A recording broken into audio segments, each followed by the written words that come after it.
Oi, pessoal. Apareci. Atrasei. Socorro, atrasei.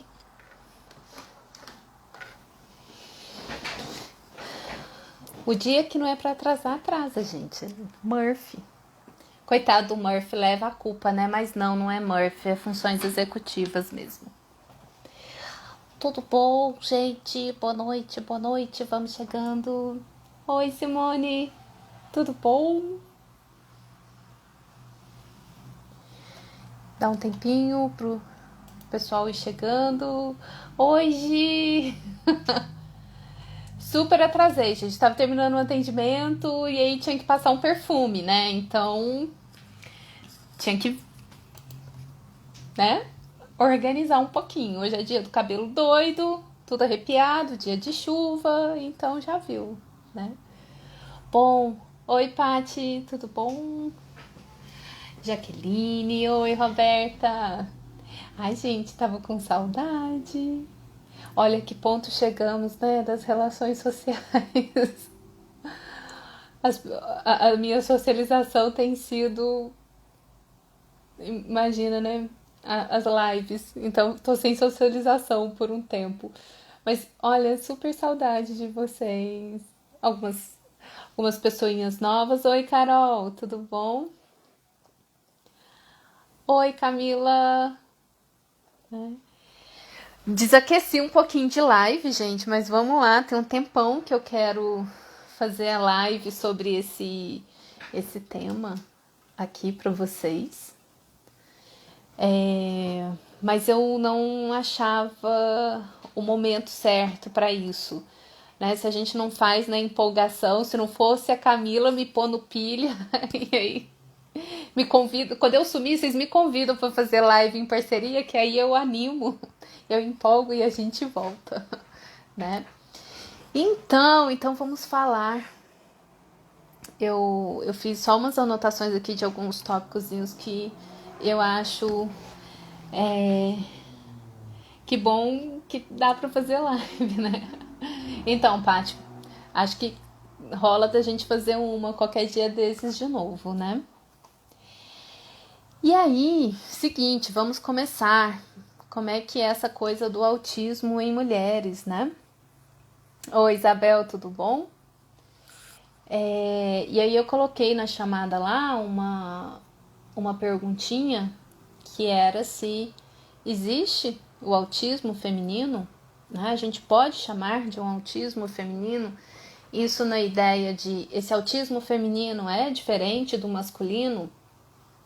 Então era uma pergunta provocativa, né? Vamos agendar então, Paty, uma live. Também com a Gisela, né? E aí, o que acontece quando a gente começa a pensar nessa questão de gênero, né? De autismo feminino, autismo masculino e tal. E aí, já indo direto ao assunto. Não existe um autismo diferente, né? O autismo é o mesmo autismo. Mas a forma como esse autismo vai se manifestar nas meninas vai ter uma qualidade diferente. Né? E como por anos se pensou o autismo dentro de um padrão, de um estereótipo, e com vários vieses, e aí a gente vai falar deles aqui, quando a gente pensa numa flexibilização desse padrão, parece uma coisa muito diferente. Mas não, o autismo, é o mesmo no menino, é o mesmo na menina. Todos os critérios, hoje desenhados no DSM-5, eles também vão ser encontrados nas meninas, nas mulheres. Mas a manifestação, né, dos comportamentos autísticos vai ser com uma qualidade diferente, né? Ou numa quantidade desses comportamentos diferentes. Então, aí vem a segunda pergunta que eu tinha feito. Ixi, que na verdade agora eu esqueci. Qual que era, gente? Esqueci. Mas que era na. Alguém vê lá pra mim o que eu escrevi na chamadinha da live de hoje. Senão eu vou ficar com isso aqui martelando na minha cabeça. Era se existe a manifestação, o autismo era o mesmo, e se. Enfim, de qualquer jeito eu vou falar assim: a manifestação clínica é diferenciada pela qualidade, né? E aí, que acontece então? Recentemente, não dá mais para falar recentemente, mas sim que a gente tá meio sem noção de tempo. Mas esse ano, então, não consigo precisar se metade do ano, primeira metade ou para agora, uma revisão de literatura bem completa sobre o perfil do autismo nas mulheres, né? E questionando exatamente isso. Por que então passou-se tantos anos? Por que é difícil? Por que mulheres são menos diagnosticadas? Exatamente, que era isso. Eu só lembrava a pergunta. Oi, Paty, tudo bom? Quando eu tava passando o batom hoje, Paty, eu lembrei de você, a Patrícia Queiroz. Ela fez toda uma... Aí, ó, gente, a Paty Como é que é, Paty? Como é que chama o que você faz? Consultora de imagem. Eu fiz consultora de imagem. Quando eu fui mudar meu cabelo pra deixar branco, a Paty me deu umas dicasinhas. Gente, para tudo. Fiquei nervosa agora. O Fred entrou, meu irmão. A primeira vez que o Fred tá assistindo uma live minha. Ele era muito resistente, gente. Ele não fazia parte do Instagram recentemente que ele entrou. Então, o Fred. Inclusive, eu vou falar dele hoje. Olha que coisa. Expor a família aqui. Mas é por uma boa causa, né? Então, o que acontece, né? Por que as mulheres são menos diagnosticadas? E aí saiu essa literatura, essa revisão, eu não tenho aqui de que período que foi, mas depois eu posso postar para vocês. Discutindo vários tópicos, por que as mulheres, então, são menos diagnosticadas, né? Qual que é a dificuldade disso, né? E aí hoje, a gente tendo acesso a mais informações, as próprias mulheres, né, vão se identificando com aquilo. Uma hora a gente escuta alguma coisa que chama atenção, ou alguém leu sobre autismo e fala, nossa, parece com fulano. Fulano, você deveria ver sobre isso. E a pessoa vai se identificando. Os profissionais estão começando, né, muito incipiente isso ainda, alguns ainda muito resistentes a olhar para isso. E aí, então, essa literatura eu achei ela bem interessante. Vou colocar a referência depois para vocês. E, se eu não me engano, é artigo aberto, então está disponível para todo mundo. Essa revisão é uma revisão de artigos.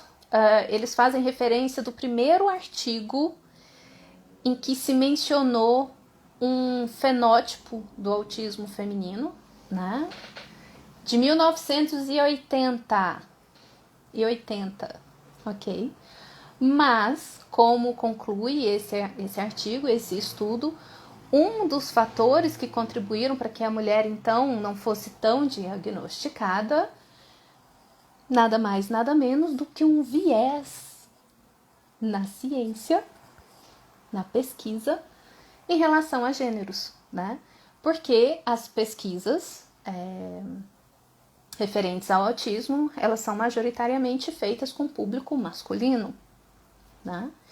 Então, se pensando no autismo que hoje a gente considera o autismo leve, que antigamente era síndrome de Asperger, mais ainda, porque as pesquisas eram feitas, o diagnóstico de Asperger surgiu em 1994, é muito recente, né? De você perceber que existia uma manifestação daquelas características, mas num aspecto mais leve, enfim. Mulheres, então, imagina, há um tempo atrás, algum século passado, século retrasado, a mulher era autisticamente criada pela sociedade, né? Enfim, mas ela já sofria lá quietinha as inadequações dela. Então, tem um viés masculino, né, aí na pesquisa, e que ainda permanece hoje. Então, quando eu pego um artigo sobre autismo, imediatamente eu vou ver o número de participantes, o quanto tem de mulheres e homens, e continua um público muito maior de participantes homens. E aí, o que acontece? Quem eram as mulheres que apareciam nos artigos, que davam os resultados dos artigos? Aquelas com o perfil mais próximo do estereótipo masculino. Interessante pensar que nos estudos de Asperger só tem um gênero masculino. Exatamente, né? Eu nunca me aprofundei sobre a história do cientista, o Asperger, né? Que inclusive deu um nome para a síndrome, mas eu sei que tem umas tretas ali por trás, na época do nazismo, né? Pesquisas feitas em campos de concentração, enfim.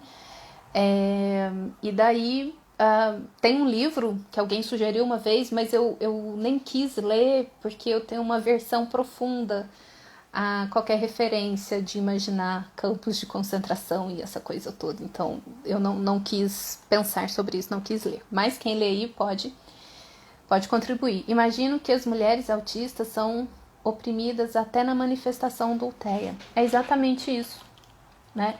Então, o que acontece? Socialmente, a menina acaba passando despercebida, porque culturalmente é mais aceito. Quem que é a menina autista? E aí é outro fator que eles consideram como um dos fatores que contribuíram para a dificuldade do diagnóstico das mulheres, né? Sumiu aqui, o déficit de atenção, enfim. Sim, lembrei. Por isso que eu deixei anotando aqui só pra ser uma função executiva externalizada. É muito bom. Que são as manifestações internalizantes, né? Então, uma das diferenças que a gente vai ver dos meninos e das meninas, homens e mulheres, é que os homens, eles chamam mais a atenção naquilo que é mais disfuncional, porque eles apresentam características ou comportamentos disfuncionais mais externalizantes. Então, muito cedo começa a aparecer, né? Então, a inquietação motora, o menino que levanta e não fica quieto, e a agressividade, enfim, o menino que não se socializa porque não vai jogar bola, não vai ter comportamento gregário ali, enfim. Então, o menino, o homem, ele vai ter sintomas e características. Eu tô evitando falar sintomas, porque eu já não entendo mais o autismo só como um transtorno. E aí, talvez eu fale sobre isso aqui, de como eu venho entendendo tudo isso. Então, o menino, ele apresenta mais as questões externalizantes, né? De hiperatividade, de problemas de conduta, né? De oposição, né? Já a menina, ela vai ter os sintomas ou características internalizantes. Então, ela não vai ser problema para ninguém. Ela tá quietinha no canto dela, não tá perturbando ninguém. Se for de alto funcionamento, não tem dificuldade de aprendizagem. Né? Então, a Gisela falando que comprou o livro na Itália, mas também não consegui ler porque se passa no Reich, exatamente. Então, assim, a menina não vai chamar a atenção. E eu acho que tem alguns professores aqui, não sei, enfim, cuidadores, educadores, é importante pensar sobre isso, né? E essa menina tá ali quietinha no canto dela, sofrendo, sem ninguém saber o que é aquele sofrimento ali, ou o esforço que ela tá fazendo. O que vai aparecer na menina? As comorbidades, a depressão, a ansiedade, os transtornos alimentares. A menina, ela vai ser diagnosticada, a mulher, ela vai ser diagnosticada nesses outros transtornos. E aí acho que a gente já falou sobre isso, né? Que aí começa assim, a mulher, para receber o diagnóstico, ela já passou por um diagnóstico de bipolaridade, se não for esquizofrenia, border, né? TAG, que é transtorno de ansiedade generalizada, depressão. A coitada já recebeu um pacote, um pacotão, né? Transtorno alimentar. E aí ninguém... déficit de atenção, hiperatividade. As altas habilidades podem mascarar o diagnóstico de TEA? Pode sim, Jô.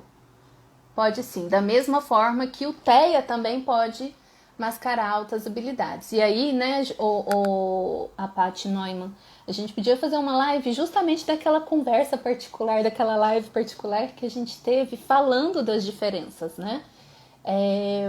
Porque, assim, vai dar uma confusão em alguns aspectos. E aí a diferença, um diagnóstico diferencial, vão ser sutilezas, né? Principalmente quando a gente pensa numa mulher de alto desempenho cognitivo, que já se articulou a vida inteira criando estratégias, enfim, né? Bom, mas vamos lá. Eu já vi até que passou por diagnóstico de síndrome de impostor.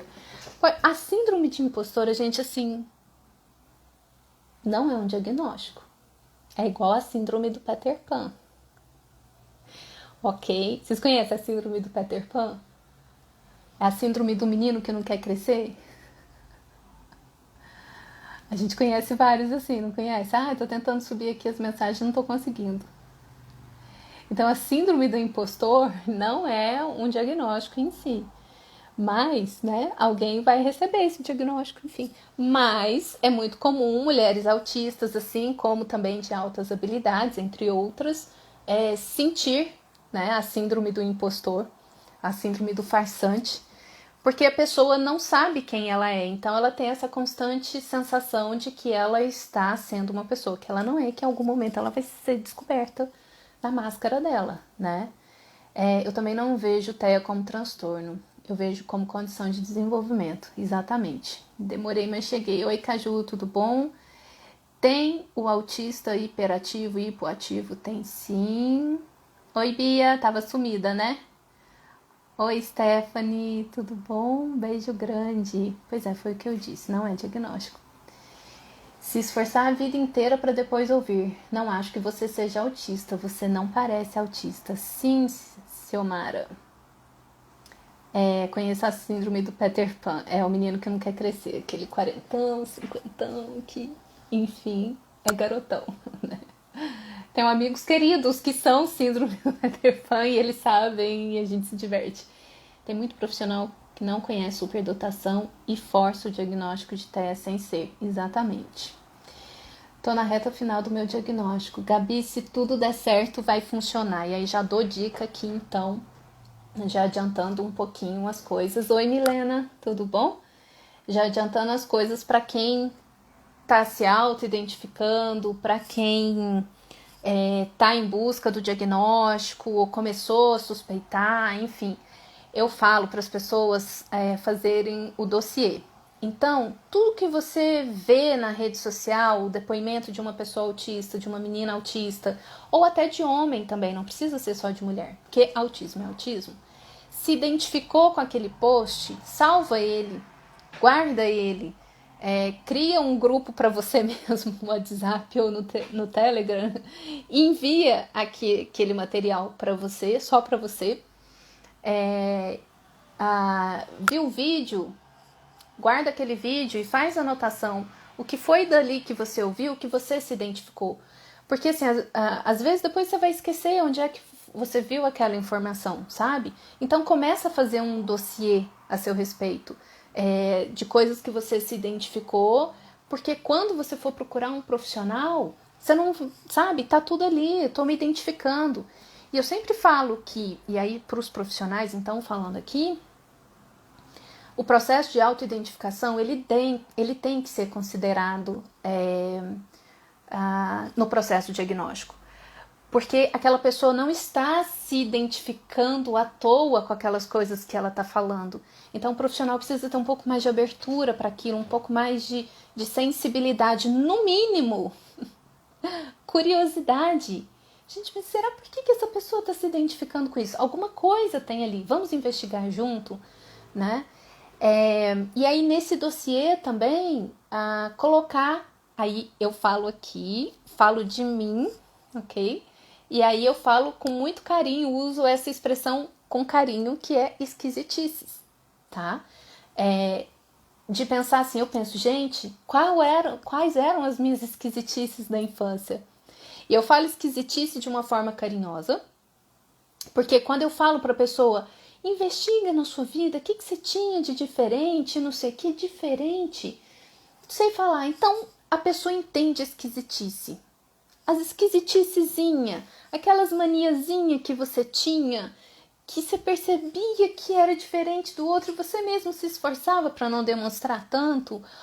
Ou às vezes a própria esquisitice do pensamento, a gente sabe quando a gente tem um pensamento esquisito, tá? Então não uso o termo esquisitice de forma pejorativa, eu uso comigo, tá? Então, falando de uma forma lúdica com os pacientes, porque ultimamente, né, hoje em dia existe politicamente correto e incorreto, e aí para não correr o risco de ofender ninguém, mas eu já falei que quem se incomoda com a palavra esquisitice pode falar idiosincrasias, né? Que fica bonito, né? Elegante, estranho e sai correndo. Enfim, faz o seu dossiê das esquisiticezinha da infância, tá? Agora deixa eu ver aqui, que é um monte de mensagem que foi passando quando eu comecei a falar. Ok, aqui, parei. Tá, então vamos lá. Recebi um elogio da minha beleza. Obrigada, Caju. Passei por uma sessão com o neuropsicólogo para ouvir que não achava que eu sou do espectro porque meu QI deu alto e tenho uma família. Muito bem, Gabi. Eu acho que é uma observação importante essa daqui, porque, gente, eu passei por uma frustração muito grande. Eu fiz um laudo extremamente complexo, assim, sabe, desenhado, tava tudo lá, era só profissional ler. E era uma profissional especialista em autismo. E já encaminhei a paciente justamente para se ela não ter a frustração. Tá, mas a profissional não leu e em 2 horas de consulta falou que a menina não era autista e que era déficit de atenção e hiperatividade. Cara, não era. A menina saiu de lá, assim, confusa. Eu ainda tive que fazer todo um acolhimento do sofrimento dela. E depois entrei no meu, porque foi um trabalho super difícil de fazer, uma investigação longa, com investigação de vídeo, foto, escritos da época da adolescência. Não, era déficit de atenção e consequências de trauminhas. Não era. E aí, e uma das questões dessa moça, que ela também ouviu, foi porque ela tinha o QI verbal alto. E cognitivamente isso é uma característica, né? Pode ser, a minha experiência clínica tem sido assim, as mulheres que eu avaliei, o QI verbal é muito desenvolvido, tá? E essa mulher, ela vai se expressar bem em alguns momentos, e justamente por se expressar muito bem e ter uma capacidade muito grande, é onde a gente... Barulhão, gente, desculpa. E é justamente nesse momento onde que ela geralmente se comunica muito bem e que no outro momento, por alguma questão, ela não consegue se expressar, às vezes com questões simples, é onde a gente começa a pegar as sutilezas, de ver as dificuldades de comunicação, tanto na expressão quanto na recepção, né? Então, isso, infelizmente, os profissionais ainda ficam presos no estereótipo, que é um absurdo, sim. Do mais, ela não especificou, colocou critério para transtorno do neurodesenvolvimento. E agora estou passando por uma especialista. Já tenho minha coleção de materiais. É muito triste ter, assim, profissionais incompetentes. É o que eu falo, sabe? Não, e aí eu me senti muito frustrada nessa situação. E foi onde eu decidi parar de fazer as avaliações neuropsicológicas e passei a trabalhar numa abordagem que a Gisela trabalha, inclusive me inspirei em conversas minhas com ela para mudar a minha abordagem, porque eu não queria mais fazer aquilo, eu não queria ser desvalidada E eu não queria ter que eu não tenho que convencer outro profissional do que eu estou vendo, né? Sinceramente, não deixei de falar que ela estava sendo capacitismo. A Jerusa falando que eu sou autista subdiagnosticada. Jerusa, comenta o que você está chamando de subdiagnosticada para eu saber o que você está considerando. Eu tenho tanta informação sobre mim que me perco nas minhas informações. Tá, e aí? Então, vou dar uma dica aí para organizar as informações, tá? Separa as informações entre dificuldades de habilidades sociais, socialização, comunicação, comportamentos repetitivos e dificuldade de rotina, interesses restritos e questões sensoriais. Carol, gente, a família inteira tá aqui hoje, só falta minha mãe entrar. Carol, o Fred entrou, você acredita? A primeira vez que ele tá assistindo minha live. O problema fica mais visível na menina quando chega na adolescência. Eu não sou psicóloga, mas recebo pessoas que me perguntam, eu aconselho procurar profissionais da área. Sim, aí o que acontece então? Que aí eu já vou voltar aqui para minha linha de raciocínio dos itens Noite da Família. Faltou a mãe, daqui a pouco eu espero que ela entre, ou não sei o que ela tá fazendo agora. Estranhos, ok, comportamentos estranhos, né? Todo mundo entende. Pois é, esquisitice também, Paty, as pessoas entendem. Hoje trabalho no meu álbum que fala de tudo isso, deu uma perspectiva neurodiversa. Gabi, eu já olhei um pouco seu Insta. A Gabi canta, gente. Na próxima vida eu quero saber cantar. Ok. Oi, Arthur, tudo bom? Quanto tempo, né? Engraçado, minha memória de trabalho de longo prazo não deu nenhuma alteração. Então vamos... Minha cadeira destravou aqui. Já levei, na live passada levei susto, levei de novo, né? Vamos falar então aqui do perfil cognitivo? Que aí, o que acontece? Sim, a gente fica com a coisa, né? Uma pessoa já conversou comigo, que aí falaram pra ela que ela não podia ser autista porque ela tinha uma boa flexibilidade cognitiva. Os testes neuropsicológicos que a gente faz de flexibilidade cognitiva, ele não tem necessariamente capacidade de avaliar essa questão, porque é um teste que envolve padrões e pessoas boas de padrões saca rápido aquilo ali. E ela vai muito bem no teste, mas se eu levar isso para o dia a dia dela, e o contexto do teste não é um contexto ecológico, não é um contexto de vida real, onde eu vou ver de fato a capacidade de flexibilidade cognitiva, de pensamento, de compreensão daquela pessoa, porque um teste ele pode estar avaliando uma outra coisa da qual eu não me dei conta que ele está se propondo. Então, os testes ecológicos, eu não vou nem chamar de testes ecológicos, né? Vou chamar, por isso que essa abordagem que a Gisela usa, e que eu aderi a ela, que é o diagnóstico interventivo, é onde você vai vendo a inflexibilidade cognitiva da pessoa, né? A dificuldade em flexibilizar uma compreensão, um pensamento, um comportamento. E aí, se o profissional tem na mente dele que autistas não têm boa flexibilidade cognitiva, ou autistas têm memória operacional ruim, o próprio profissional não vai saber flexibilizar perfis diferentes. Porque existem autistas com excelente memória operacional e péssima memória de longo prazo.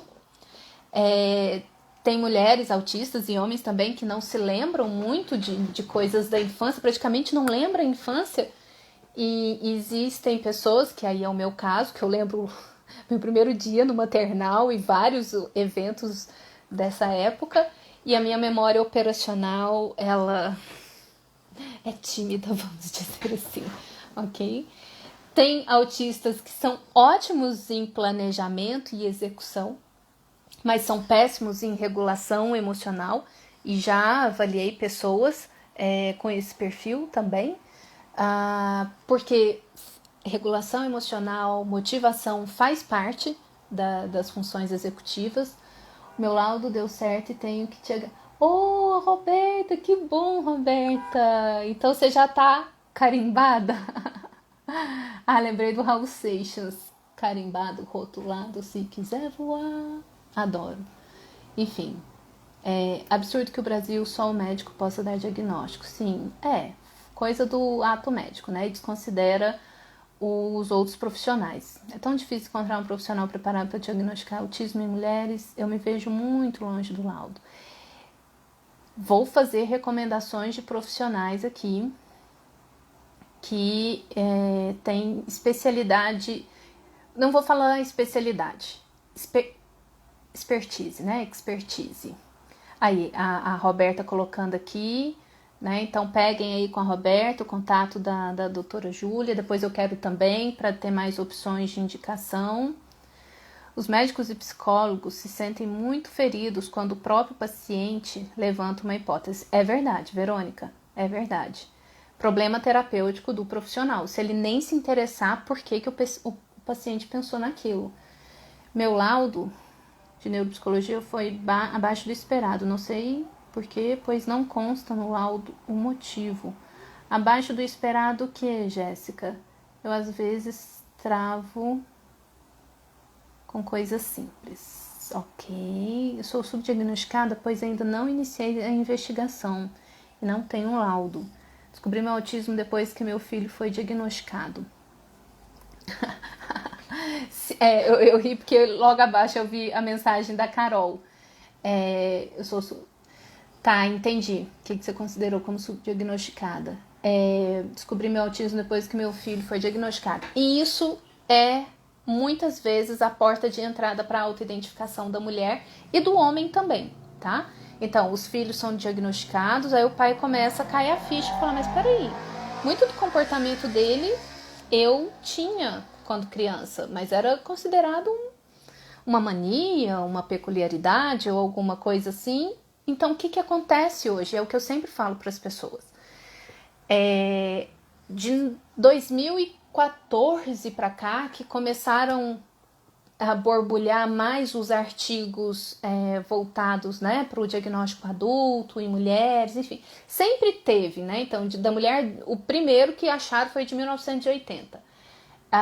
Mas que a gente começou então a abrir os olhos para isso é tudo muito recente.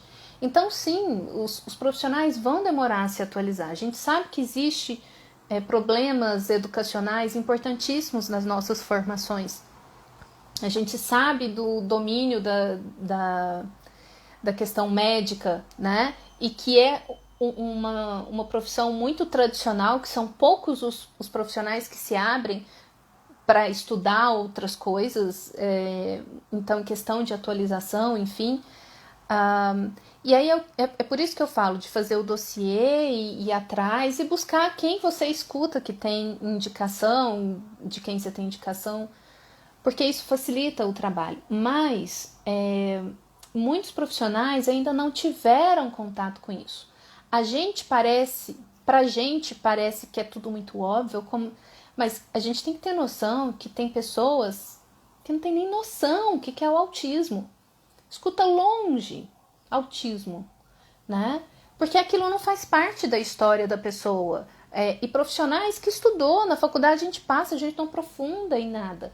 A nossa formação é uma formação continuada, a gente vai aprendendo com os pacientes que vão chegando. Então, tem pacientes com síndromes ou até transtornos de personalidade que talvez passe por mim e passe despercebido, porque eu não tenho um olhar sensibilizado para aquilo. Então, assim, é o que eu falo para as pessoas. A gente, quando vai buscar um profissional, a gente espera que aquele profissional acolha, saiba, indique, dê uma orientação tal. Mas aquele profissional, às vezes, ele não tem essa experiência. E tá tudo bem, porque ele não pode ter experiência de tudo, né? E por isso o especialista é importante. Mas tem profissionais que não são especialistas, mas que têm abertura, têm curiosidade, vamos ver, vamos investigar, né? Só que a gente precisa entender que é sim tudo muito novo para a gente, principalmente no Brasil, né? Nossas pesquisas são devagar e quando tem a pesquisa, e aí por isso a Gisele, recomendo que acompanhe o trabalho dela, Gisela Fadá, que é do Pé de Conversa, né, o Instagram dela, que é pesquisadora sobre o autismo. Aliás, comecei a ler sua tese e depois que eu ler a gente vai fazer uma live para falar sobre ela. Porque a gente não tem, o Brasil não tem cultura de pesquisa. E a pesquisa é feita dentro da universidade, para aquele público que estuda aquilo. Mas se a Gisela não divulga a pesquisa dela, ou publique, etc, etc, mesmo que ela publique, quem vai ter acesso a isso?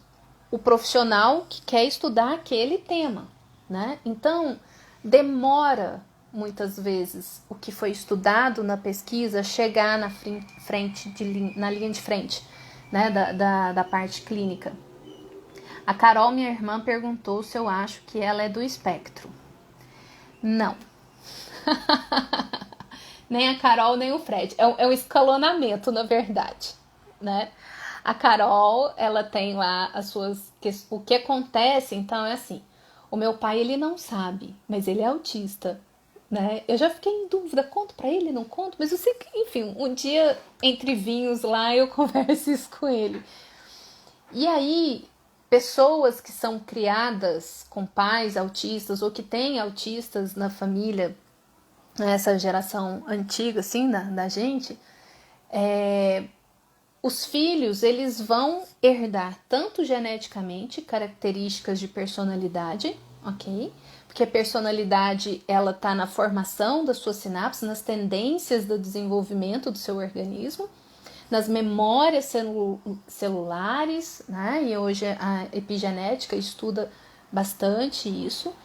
Então a gente herda, sim, características dos pais, geneticamente. O ambiente também vai influenciar nisso.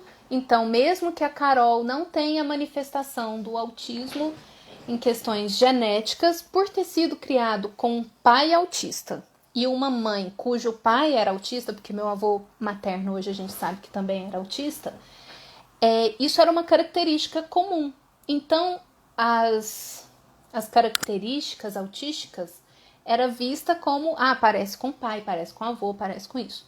E a minha irmã, não sendo autista, mas sendo criado por um pai autista e por uma mãe que foi criado com um autista extremamente rígido e que criou a gente também de forma extremamente rígida, a Carol vai ter características, mas que também nem chegam perto do fenótipo ampliado, né?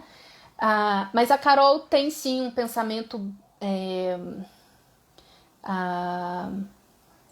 eu vou elaborar isso melhor. Eu ia falar pragmático, mas assim, não necessariamente, né? Mas a Carol, ela tem uma timidez importante. E isso fala da nossa cultura familiar, porque os meus pais, a primeira vez que eles receberam amigos deles dentro de casa foi foi no ano de 2013. 2013, primeira vez que meus pais receberam amigos em casa, né? Que meu pai entrou pro Jeep Clube, foi fazendo amigos, e aí de 2004 até 2013 ele arrumou grupos de amigos da idade deles, casais, 3 casais, e aí fui visitar eles, morava em Belém, fui visitar, e aí chego em casa, uma barulheira, 11 horas da noite, um bando de adolescentes idosos comendo pizza, bebendo e rindo e gargalhando. Gente, eu fiquei emocionada. Foi a primeira vez que meus pais receberam amigos em casa. Então, meu pai não deixava a gente dormir em casa, minha mãe também, né? Em casa de coleguinha, tal. Socialmente, nós não fomos estimulados a isso.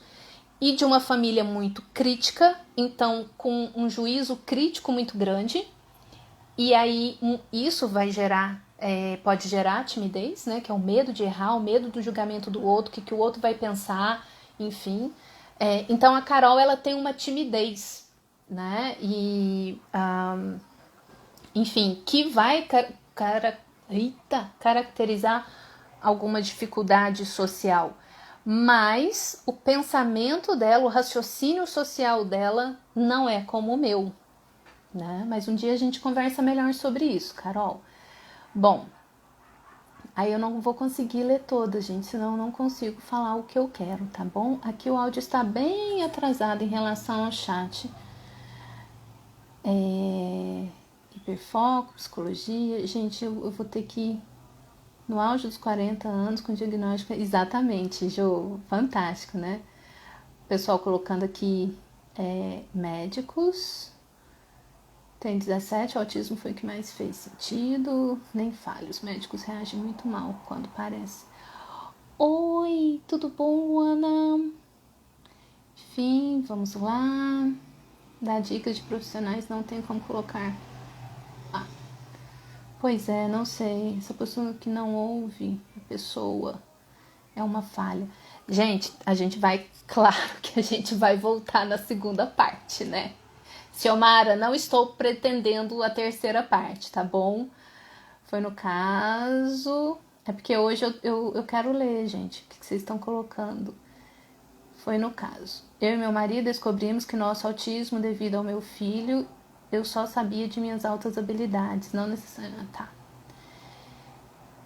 Os profissionais de 1980 no máximo. Verdade, quando falei com um amigo sobre autismo, logo perguntaram como eu iria tratar.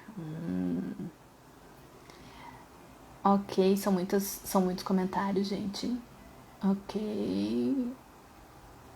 Fui sortuda, porque o psiquiatra que fui, ele me diagnosticou logo, mas ele é especialista em autismo. No Brasil tem pesquisas em andamento de autismo? Tem sim, gente. Vai lá no site da Gisela, pede conversa. E ela tem o link da tese dela na bio. Então vocês podem baixar e ler. Se você já falou, peço desculpas. Entrei, gostaria de saber se mulheres passam pela mesma avaliação de crianças e adolescentes. Tá, vamos falar das avaliações. Ainda não falei sobre isso. Tendência de alguns médicos. Gente, não dá pra ler tudo, tá bom? Parei aqui. Papai já sabe que é autista. Agora o Fred falando, agora que eu tô vendo aqui. Papai já sabe que é autista. Mamãe já diagnosticou e falou pra ele há anos, na verdade, né? Há muito tempo ela fala isso. Cândido, eu acho que você é autista. Ele respondeu, eu tenho certeza. Jura? Assim? Isso é recente, Fred? Então a gente sempre brincava lá em casa que meu pai tinha uma pauta autista não diagnosticada, né? E aí, enfim, depois que eu me identifiquei, a Daisy Miranda que me ajudou nisso, e ela falou, meus pais foram me visitar em Belém, era meu aniversário, a gente foi para um restaurante, a Daisy foi com o esposo, e aí ela falou que a hora que ela viu meu pai e o olhar perdido dela, que ela teve certeza das suspeitas dela em relação a mim. É muito comum filhos de SD ter o pai ou a mãe. De superdotação, né? Sim, olha eu com as siglas aqui, né? Um avô, tio. Sim, porque a gente tem que levar em consideração as questões genéticas. E aí eu vou aproveitar aqui então, eu sei que eu não tô falando de forma linear, mas são informações importantes, tá? E vai ficar gravado, enfim, depois eu tento editar, picotar e colocar por tópicos disponível. Então, como eu falei da minha irmã, que tem uma característica de timidez muito importante, tem questões sociais importantes, o Fred teve um tempo que eu achei que ele pudesse estar no espectro. Só que o Fred é o que a gente chama, tá? É o conceito do fenótipo ampliado do autismo, que são pessoas que têm características autísticas, mas que não fecha critério, né? E aí, como é que a gente vê isso, então? E aqui já falando de uma questão de... gente, daqui a pouquinho... não, eu entrei mais tarde. De diagnóstico diferencial. Pra gente ver, quando você começa a fazer uma avaliação, você começa a se identificar e fala, nossa, eu tenho muitas características, né? O Fred tem várias características. O Fred tem um pensamento pragmático absurdo. O que é o pensamento pragmático, né? A comunicação pragmática. É ser muito preto no branco, ter uma rigidez cognitiva importante, cabeça dura, teimoso, enfim. E o Fred é extremamente metódico para falar as coisas. Então, se você fizer uma pergunta para ele, não vai vir uma resposta simples, vem uma resposta muito complexa, muito minuciosa, explicando. O Fred tinha... Fred, lembra daquela piada do engenheiro? O jeito. O Fred tinha o jeito, que não pode ver um equipamento que quer desmontar e montar e descobrir como que é aquilo, o que é aquilo.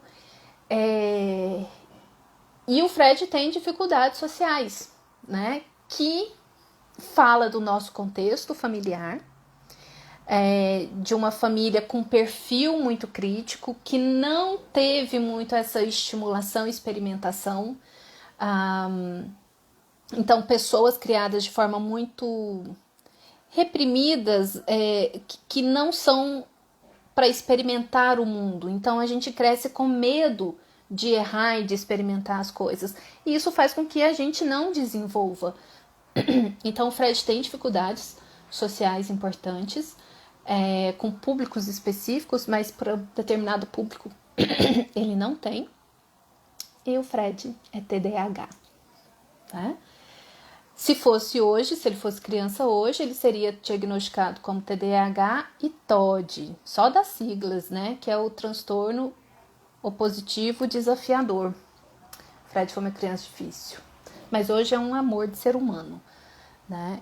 Então, o Fred tem o fenótipo ampliado. E onde que, então, vai ser esse diferencial dele não encaixar no espectro? Ele não tem as questões sensoriais que cause o desconforto, que traz descompensação, né? Então, isso é uma coisa que eu conversei muito com a Patrícia Neumann, né? Da diferença da sobreexcitabilidade, que é a sensibilidade sensorial comum nas altas habilidades e superdotação, e como isso é diferente do autismo. No autismo, a sensibilidade ela pode até ser a mesma, é uma neurodiversidade, né, de um cérebro que recebe o estímulo com muito impacto. Mas o que esse impacto vai fazer na pessoa é o que vai diferenciar. E o que acontece no autismo é que a gente tem uma descompensação muito grande. Aquilo leva a uma perda de funções, né? Você ter uma regressão de uma funcionalidade. Então, a pessoa, quando ela está com uma sobrecarga sensorial, ela pode ter uma perda de funções executivas considerável, ela pode ter perda na expressão da fala, e é isso que começa a ficar visível no diagnóstico diferencial, o impacto, o sofrimento que aquilo ali vai causar. E aí é onde a gente entende e entra essa parte do que é transtorno. Mas só é transtorno no sentido de, se eu não entendo o que aquilo faz comigo e eu não sei o que eu faço com aquilo, eu vou desorganizar. Mas, se eu entendo o meu perfil sensorial, se eu entendo o que acontece, se eu tenho ferramentas e recursos para regular isso antes de chegar no ápice e virar uma crise, né? Um desligamento total ou uma crise de descompensação, uma crise nervosa. E aqui vocês percebem que eu estou evitando falar os nomes em inglês, shutdown e meltdown, porque eu acho que a gente tem que falar as coisas em português mesmo, é o desligamento e as crises nervosas. Isso faz com que a gente perca a função, né? E isso vai ser a diferença, então, da sobreexcitabilidade, das altas habilidades, que são pessoas sensíveis, que se irritam, que precisam sim se regular, mas que não vão ter essa descompensação do autista, tá? E aí, fenótipo ampliado, então, é isso, né? Eu já fiz avaliações de algumas mulheres que tinham características autísticas, mas que não fechava o critério de autismo, porque assim, A dificuldade social não é uma dificuldade, e aqui então já falando de questões, né, que permeiam o autismo. A dificuldade social não era tanto em função do raciocínio, da cognição social, como eu entendo o social, como eu recebo essa informação social e processo ela dentro de mim. Mas sim, muitas vezes, do desinteresse, né, da não afinidade de assuntos, o outro é desinteressante, né, porque o assunto, às vezes, das altas habilidades, né, Paty, é uma coisa muito sofisticada, ou então, sim, de uma autoestima baixa, e que também vai acontecer no autismo, mas o tipo de percepção, como eu vou perceber o social é diferente, e isso é diferente no Fred. A forma como ele entende o social, eu tenho dificuldade social e ele também tem, ok? Mas quando você vai ver o que está por baixo disso, é diferente. A dificuldade social dele tem mais a ver com contexto, ambiente, educação, treinamento, autoestima e autoconfiança, e não no interpretar tanto as questões ou reagir às questões como eu entendo o social. São sutilezas, gente. E como é que a gente percebe isso? Não tem teste que mostra isso, né, Gisela? Não tem teste que mostra isso. A gente vê isso na conversa. A cada sessão, você vai conhecendo o paciente, você vai entendendo, ele te conta um caso, é mesmo, mas e aí? Né? E como é que você viu isso? E à medida que ele vai explicando as situações, você vai acompanhando a linha de raciocínio dele, né, ou dela, você vai pegando essa sutileza do que ela não entendeu, ou de como ela recebeu. E aí, recentemente não, antes de ontem, eu li um artigo muito bacana, né, que sugerindo uma mudança no entendimento do autismo, de como ele é apresentado hoje, como a gente entende, como uma condição genética, né, que significa que o meu sistema, ele recebe e interpreta as informações do mundo diferente. É uma forma de estar no mundo diferente, né? E que essa forma pode ser mais transtorno ou não, muito com influência do ambiente. E aí a gente vai ter autistas que são extremamente extrovertidos, comunicativos, né? Mas que vão ter suas dificuldades de cognição social, que talvez dá tempo de eu falar aqui. Ok? Bom, daí, gente, eu queria tanto ler todos os comentários.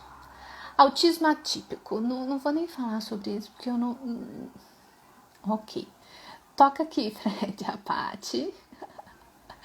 Meu irmão é o Fred. Pois é, Verônica, tá aí, né, de ver o diagnóstico, né? Camila, o Samuel tem questões sensoriais importantíssimas, mas tem as características, né, do jeito, é o jeito. Gente, aí, olha só. Aí eu comprei uma máquina, uma filmadora Sony na época, top de linha.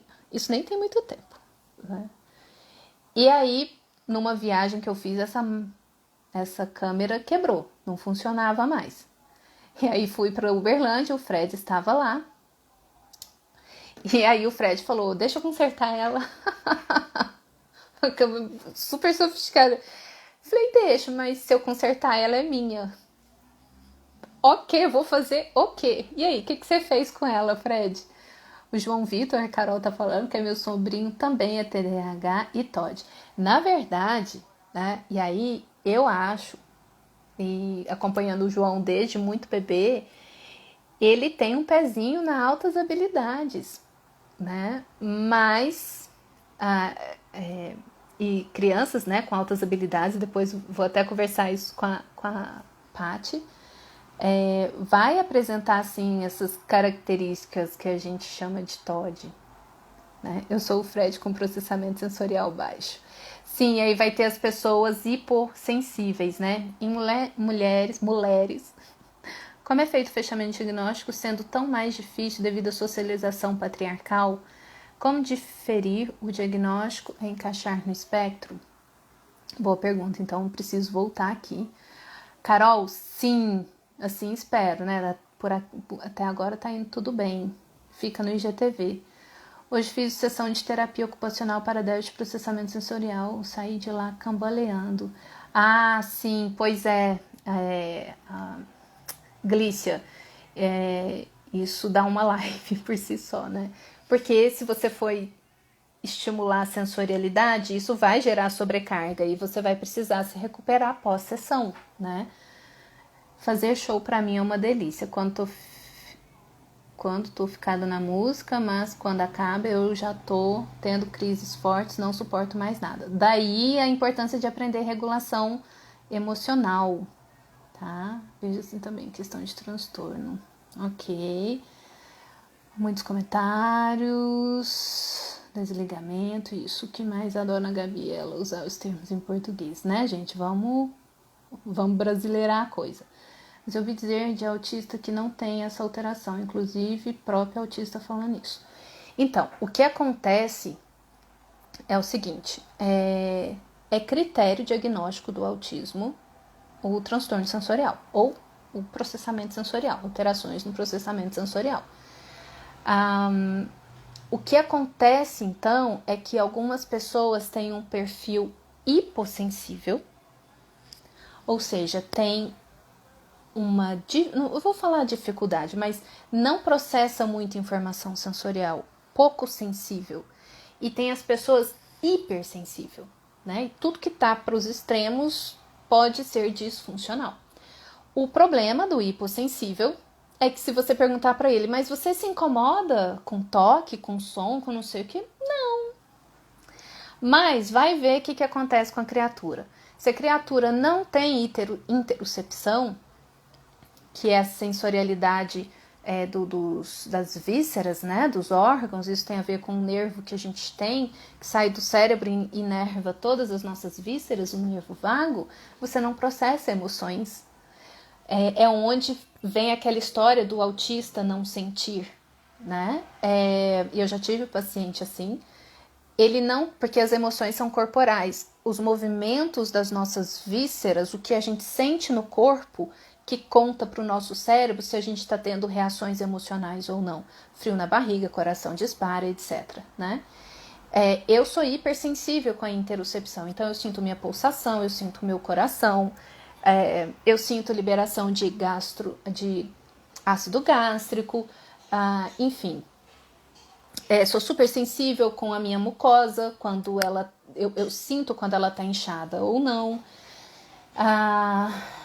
E aí, o que acontece? Quem tem a hipossensibilidade, principalmente interoceptiva, e que não tem processamento dessa informação, e aí é o que a gente vai chamar de alexithymia, ok? E a alexithymia, a pessoa ela não sente as emoções corporais. Não é que ela não tem emoção e sentimento, mas ela não tem o registro corporal disso. E se eu não tenho registro em mim, eu não sei identificar no outro. Nem todo autista tem alexithymia. A alexithymia é uma comorbidade ao autismo. Da mesma forma que algumas pessoas não vão ter sensibilidade tátil e vão se queimar, e vão se cortar, e vão se machucar e não vão sentir. Vão ter a fragilidade ou a questão de não se localizar muito no espaço, que é a propriocepção, enfim. Não é só audição, visão, olfato e etc. A questão da hipossensibilidade. O meu esposo, ele é TDAH e ele tem uma hipossensibilidade. Para ele sentir gosto, a comida tem que ser muito condimentada, muito apimentada. No geral, a comida para ele tanto faz como tanto fez. Então ele gosta da comida que ele faz, né? Entre outros estímulos, que ele precisa de estímulos muito fortes para se sentir estimulado, tá? Ok, vamos lá, cada sessão vai conhecendo mais e mais o paciente e às vezes nem percebe que é do autismo, pois é algo corriqueiro. Sim, isso é bem interessante, Gisela. às vezes nem percebe que é do autismo, pois é algo corriqueiro. Isso mesmo, a gente se adaptou muitas vezes e por isso o próprio paciente não consegue se identificar quando ele vai fazer, por exemplo, os questionários. Ali, não, mas eu não tenho isso. Porque já é tão corriqueiro para ele que ele não identifica aquilo ali como sendo do autismo. Da mesma forma que no atendimento a gente também começa a conseguir separar e acompanhar aquele sofrimento que vem em função do não conhecimento do autismo ou das características autísticas, como aquele sofrimento que não é em função do autismo, né? Que é a autoestima e a autoconfiança, que está muito prejudicada no autista. Ok, vamos lá.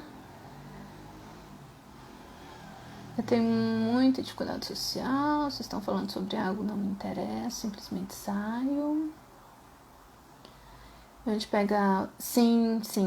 Aí, vamos fazer uma live sobre altas habilidades e autismo. Como fica essa questão, então, com as mulheres? Qual questão? Perdi alguma coisa? Milena, as pessoas precisam ser reforçadas o tempo todo, por isso desgostam de quando somos naturais.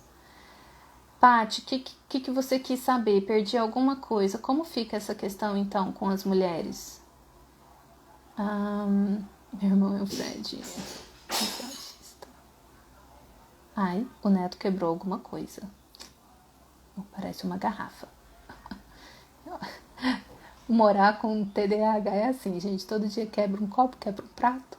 Eu acho que minha filha mais velha tem altas habilidades.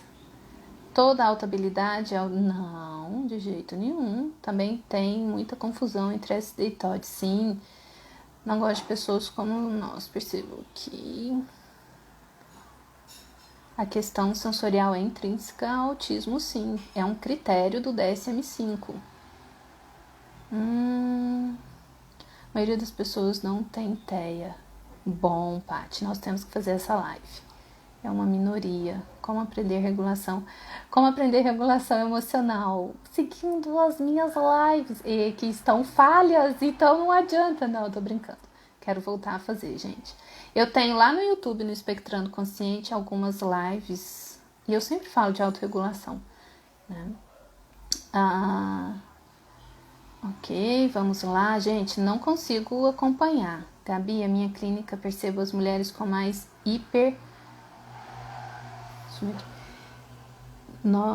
hipernociocepção. Gisela, o que é a hipernociocepção? Às vezes a gente está com sensação de dor. Sim, exatamente. É o meu caso, eu sou hipersensível à dor. Mas tenho um paciente, que inclusive está aqui, que tem baixíssima tolerância à dor. E já passou transtorno em função disso. Sensação de dor. Como fica essas características que você falou sobre a família nas mulheres autistas? Será que elas se afetam mais pela família?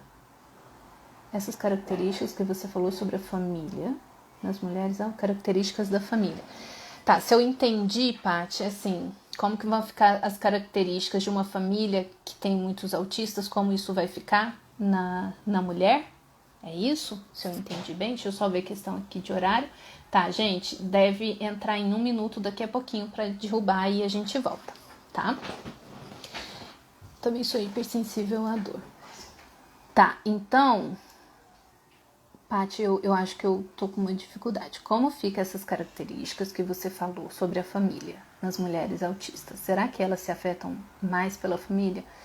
Então, o contexto vai influenciar muito, mas não sei se a mulher ela vai pegar mais características ou não do que o homem, se é isso que eu estou entendendo. Então, a influência da família. A gente vai ter muita influência social, né, cultural, a coisa da menina mais quieta, enfim. A menina que vai chamar mais atenção é a menina que tiver comportamento externalizante, né? Mas se esse comportamento externalizante for comum na família, ela vai ser parecida com a tia doidinha, com a mãe que também é mais expressiva, etc, etc. Mas falando da minha família, ali eu, o Fred e a Carol, a gente tem características da família ali que é do contexto mesmo, mas não acho que homem e mulher vai pegar mais ou menos, né? E aí a gente vai para as questões sistêmicas, na verdade. E o que é muito interessante, assim, sobre as questões sistêmicas, eu e meus irmãos já fizemos constelação em momentos diversos, e a gente conversando, cada um tem uma percepção muito diferente dos nossos pais, né? O meu pai não é o mesmo da Carol, do Fred, e assim vai com a mãe também. Sim, é possível sim uma pessoa ser hipersensível em alguns sentidos e hipossensível em outras, sim, total. Bom, e aí então, vamos lá, por que as mulheres são menos diagnosticadas então, né? O que acontece? As mulheres, elas são diagnosticadas mais tarde, porque pela questão da internalização do sofrimento, enfim, dos sintomas, ela vai começar a expressar mais as suas dificuldades quando o contexto social e acadêmico é mais complexo, né? E ela começa a ser mais demandada socialmente e tal, e aí começa a vir muitos das comorbidades, como ansiedade, depressão, enfim, porque até a adolescência, aquela menina que era mais quieta, mais ali, né? Começa uma demanda maior, começa então a aparecer as dificuldades das funções executivas. E aí ela começa a ficar como a menina preguiçosa, ela começa a ter sobrecarga, então ela vai ter chiliquinhos, né? Ela vai ter ansiedades, e aí começa então a aparecer os rótulos, começa a aparecer as dificuldades, porque a questão social, ela tá demandando mais. E aquele recurso que aquela menina tinha até então para dar conta de uma coisinha ou outra, já não começa a dar conta dessa demanda toda. Algumas vão conseguir passar a adolescência se dando bem ali, né? Pela cópia social e o mascaramento ou a camuflagem, ela não é característica só da mulher, tá? E aí tá começando uma pesquisa e uma discussão bem interessante para se ver se incluiria no autismo um critério que é a camuflagem. Mas não, porque a camuflagem ela está presente em vários transtornos mentais, inclusive nas pessoas com desenvolvimento típico. E o que se estuda hoje, então, não é ter ou não a presença de camuflagem, mas sim o impacto que isso vai ter no autista, né? Então, sim, a minha irmã tem habilidades e estratégias de camuflagem, de se colocar em contexto, se adequar e que ela não sente que ela é ela, né? Então, pessoas com desenvolvimentos típicos também usam camuflagem, o que antigamente a gente chamava de mecanismos de defesa. É inerente ao ser humano. A gente tem circuitos neuronais de cópia de comportamento. Isso está na natureza, né? Os animais copiam comportamento, é base do processo de aprendizagem. E a gente aprende a se adequar ou não, por exemplo, cópia de comportamento de pai ou mãe, ainda que funcional ou disfuncional, ok? O que se estuda hoje, em questão da presença da camuflagem no autismo, é a consequência disso no autista. Porque aí o autista ele vai sofrer sim, ele tem mais propensão a sofrer a síndrome da farsa ou do farsante, ou do... esqueci o outro nomezinho lá. Porque aquilo ali, ele está fazendo um esforço cognitivo muito grande, ele está calculando, é cálculo mental. É como se ele estivesse respondendo uma expressão matemática ali. Aquilo está gastando, é exaustivo para ele executar um comportamento. Porque ele observou, ele analisou, ele não, fulano está fazendo assim, então tem que fazer assim. É cálculo. Esse cálculo foi feito antes dele sair. O que eu vou encontrar lá, como as pessoas vão ser, o que eu vou, Então, é isso que vai trazer um sofrimento. É isso que vai trazer o burnout, um dos fatores que vão contribuir com o burnout no autismo, né? Que é a exaustão. Enfim, se a gente pensar na tradução burnout, né? Queimar até o fim. É isso, a gente queima até o fim. Queimou todo o combustível, né? Tá. Pode aparecer, sim, outros transtornos. Total. A esquizofrenia também. Gente, o esquizofrênico não é uma pessoa 100% alienada. Na esquizofrenia existe uma perda de cognição com o passar do tempo, dependendo da gravidade do caso, né? Então, que a pessoa fica meio com características demenciadas, aí dependendo dos sintomas, se mais externalizantes ou não, né, positivos ou negativos, que a gente chama. Mas o esquizofrênico tá aqui, como a gente. Você tem amigos que são esquizofrênicos e que você não sabe, porque ele não vai sair anunciando, ok? E ele vai camuflar as inadequações dele ali também, tá? Ok. E aí, esse esforço durante o dia pode ser motivo de exaustão? Claro, Débora. Claro, isso é o que a gente estuda em relação à camuflagem. Aí, gente, a minha mão numa live. É pra você entrar na live. Transtornos de personalidade são reais. São reis da camuflagem. Sim, verdade. Eu sempre fui a Gabi doidinha. Né? E aí que tá... em alguns momentos eu já usei como camuflagem a doidinha também. Apesar de eu ser uma personalidade contida. Sobre que pode aparecer sim, ok, já li. Esse esforço durante o dia é exaustivo, sim, porque a gente está usando cálculo mental, não é algo espontâneo nosso. Se desgasta para camuflar, depois se acostuma e se desgasta para tentar ser quem é. E aí, Xiomara, o que acontece, né? O que eu falo é que, assim, o autista, ele tem uma capacidade de resiliência muito grande. O autista, ele é acostumado com um nível de desconforto e de exaustão muito grande. E isso é uma coisa que eu treino com os pacientes, dele começar, da pessoa começar a perceber indicadores bem mais sutis de desgaste, porque quando o autista ele já acostumou tanto a criar estratégias de sobrevivência para o desconforto, que quando ele está se sentindo esgotado, ele já passou do limite de regulação dele, né? Então a ideia é a gente perceber antes esses desgastes, regular isso para que isso não vire uma crise, né? Um desligamento e uma crise nervosa. Então o autista ele é uma pessoa treinada, trabalhada na tolerância, né? Eu demorei em minhas características. Um belo dia eu achei conteúdo sobre autista tudo e comecei a chorar. Exatamente, Kátia. A autoidentificação é de emocionar mesmo, né?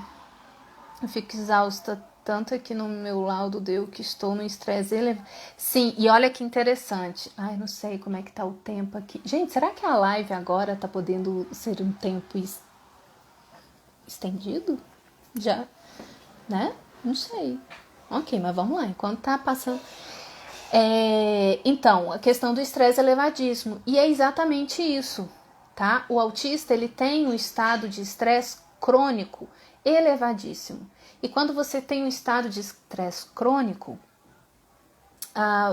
o seu corpo vai reagir a isso, né? Então você vai para uma fadiga adrenal. Seu corpo já liberou tanto cortisol cronicamente que ele não consegue mais liberar cortisol. E o cortisol ele é necessário para a gente ter energia para ação. Se você não produz, então, a quantidade adequada de cortisol, porque ele já está falhando de tanto que ele já produziu, você não vai ter energia. E aí entra aquela sensação que a gente sente de fraqueza extrema, né? Ó, meu nariz começou a coçar. Toda live ele coça, né? Isso daqui é reação de ativação. Vocês vão ver em todo vídeo meu, eu tô coçando o nariz. Você fez seu depoimento pra mim colocar na página do... Neto, tô te devendo, né? Nem fiz. Mas tem uma razão pra isso, Neto. Hoje tive uma homenagem de 10 anos de empresa. Sabia que era uma homenagem, mas achei que iria ter que falar algo. Depois do evento eu não conseguia fazer mais nada. Exaustão. E aí eu tô fazendo uma formação de psicofisiologia e eu me submeto então à técnica, né? E lá a gente faz, então, a medição da frequência cardíaca, da variabilidade da frequência cardíaca. Um dia eu vou fazer uma live sobre isso com o meu professor. E aí a gente acompanha diariamente o quanto o organismo se desgastou no dia anterior, e o quanto eu consegui me recuperar para começar o dia. É fantástico, né? A gente faz esse com aquela cinta do polar que o pessoal coloca para correr, para ver frequência cardíaca, e o aplicativo de variabilidade. E a gente pode fazer esse acompanhamento à distância. Então, estou fazendo a minha formação para acrescentar isso no meu trabalho.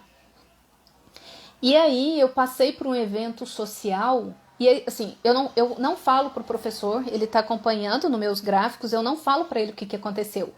Aí ele só vê lá a queda do meu organismo, o nível de estresse, de desgaste, e ele pergunta o que aconteceu no dia tal.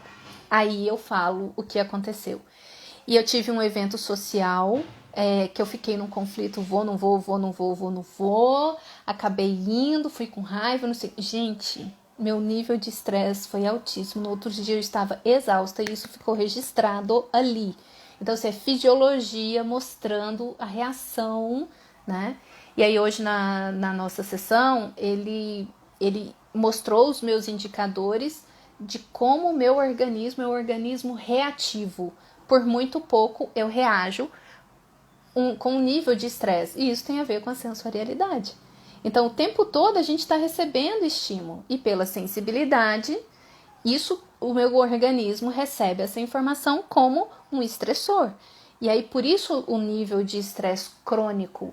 E em algum momento, isso vai resultar em exaustão. E daí, o treino de respiração, né, e as técnicas de regulação diversas que a gente vai usando para colocar esse organismo mais equilibrado. Ok, gente, não consigo ler tudo.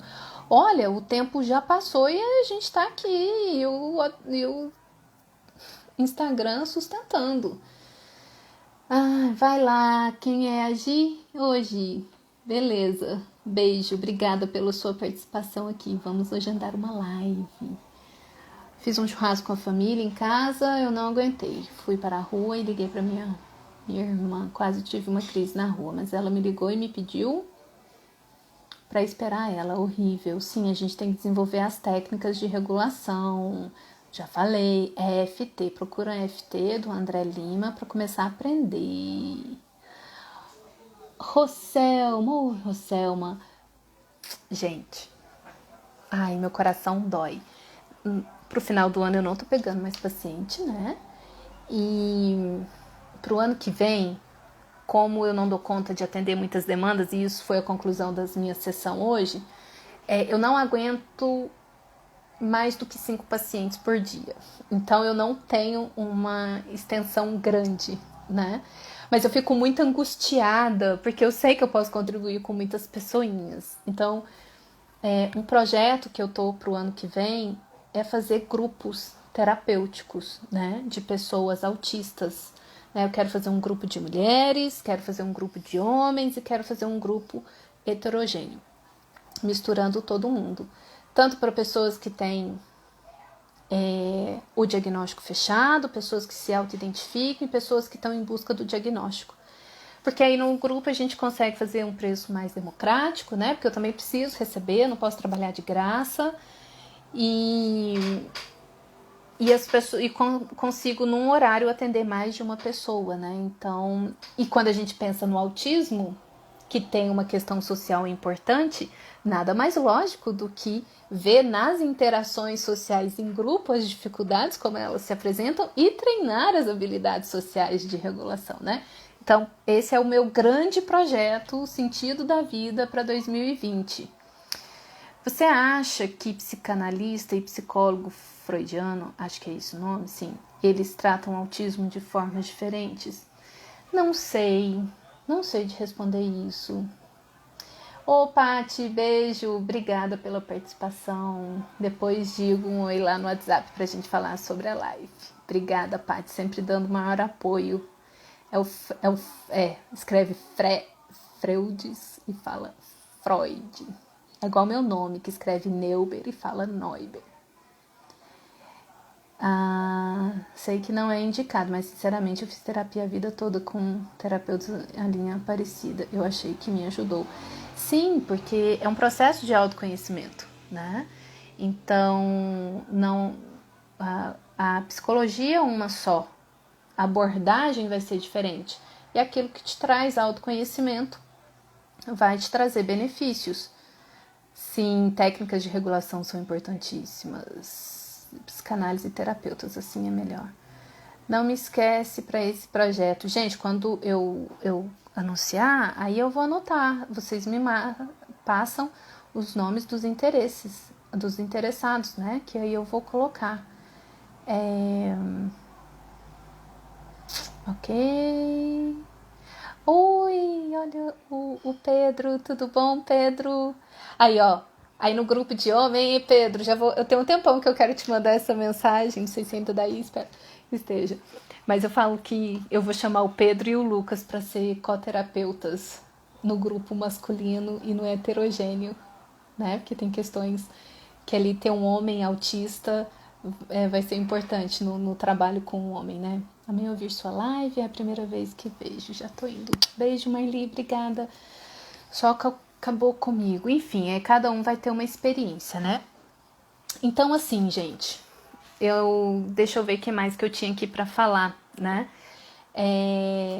Da dificuldade do diagnóstico nas mulheres.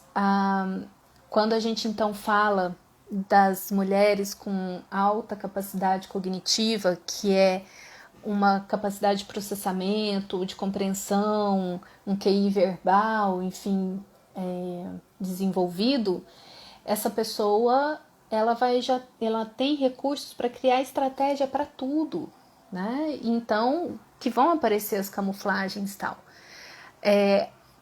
E a característica da mulher socialmente, e tem alguns estudos que mostram essa diferença de gêneros, que o cérebro da mulher ela tem estruturas neuronais diferentes, ela reage diferente às questões sociais e evolutivamente isso se explica, né? Então lá nos primórdios da humanidade, no desenvolvimento, a mulher ela tinha um papel social ali, né? De coligações, de redes, enquanto o homem estava caçando pela força física mesmo, enfim.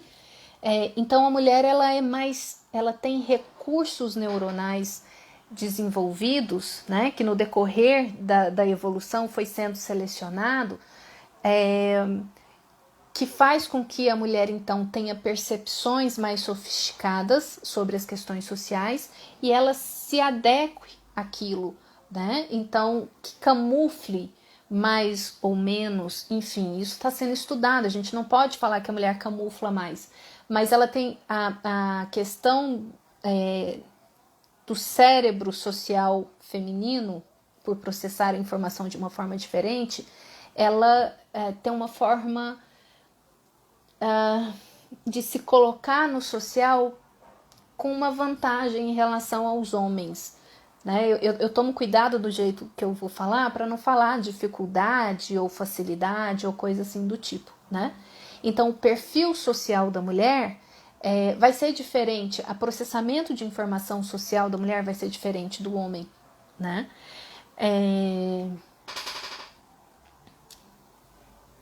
Oi, ok. Sim, a gente aprende a camuflar, Verônica falando. Acho que aprendi a camuflar tanto que até os profissionais percebiam que eu estava sempre performando. E isso é uma característica, né? Que a mulher autista vai perceber, que ela tem a sensação que ela está sempre performando. E aí isso gera um estresse grande, porque assim, eu saio de um lugar e eu não tenho parâmetro. Vou lá no lugar, tenho toda a minha atuação, né? Me camuflo lá, aparento habilidades sociais, só que aquilo ali tá me gerando desgastes.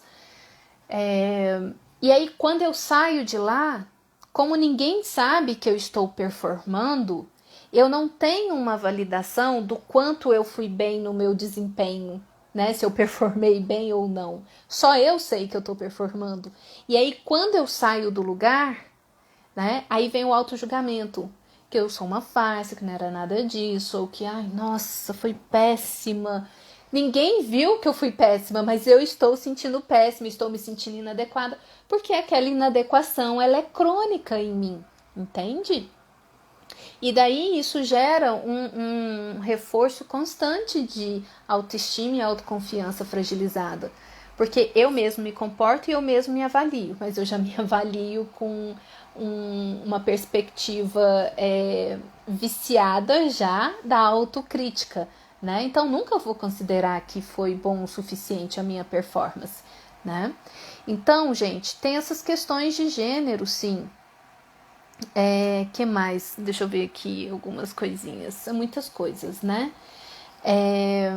E tudo isso vai gerar estresse, vai gerar sofrimento. Alguns casos são mais difíceis, sim, da gente investigar. Uma coisa que eu acho importantíssima falar aqui, tá? Sobre a comunicação social. Isso é uma questão que a gente observa durante a sessão. Como que o paciente se comunica, como ele se expressa, como ela se expressa, né? Às vezes é uma linguagem cortada ou uma linguagem picotada, não é uma linguagem que flui, como é no atendimento de uma pessoa típica, por exemplo. Mas alguns autistas têm uma troca e a conversa flui assim, tranquilamente. Mas alguns ficam muito evidentes essa comunicação truncada. Você fala uma coisa, você pergunta, o paciente responde e morre o assunto. E aí você tem que puxar aquilo. Isso é muito trabalhoso para o terapeuta, sim. Então, aqui falando para os terapeutas e profissionais. No atendimento, a gente vai perceber muito o quanto a gente está fazendo esforço para tirar alguma coisa do paciente. Eu já falei numa outra live, né? É como se o paciente não tem uma demanda dele. Como se a gente precisasse ajudar o paciente a mergulhar e encontrar a sua própria demanda. E isso é uma questão que chama a atenção. E a Gestalt terapia trabalha nesse aspecto, né? De você na relação sentir o quanto o outro está te demandando ou não. E aí a pessoa, não, mas como assim eu não tenho demanda? Eu chego na terapia e tem uma lista de problemas. Ok, mas você vai trazer problemas pontuais e quando eu te perguntar, como você se sente? Aí começa, crei. Aí você vai para argumentações racionais. Aí ali eu vou entendendo, eu vou percebendo como você entende as suas emoções, processa as suas emoções, né? E é onde a gente vai pegando essas sutilezas das expressões, da forma como eu entendo o social, da forma como eu recebo o social ou as emoções, enfim. Sim, Luana, conversar na live ok, a gente tem habilidade de comunicação, mas na reciprocidade, e aí é isso que a gente chama de reciprocidade, eu te dou um conteúdo, você me devolve ele já trabalhado e analisado e etc., né? E aí, assim, numa conversa corriqueira, não vai rolar isso. Mas se for do hiperfoco, bem, eu falo a noite inteira.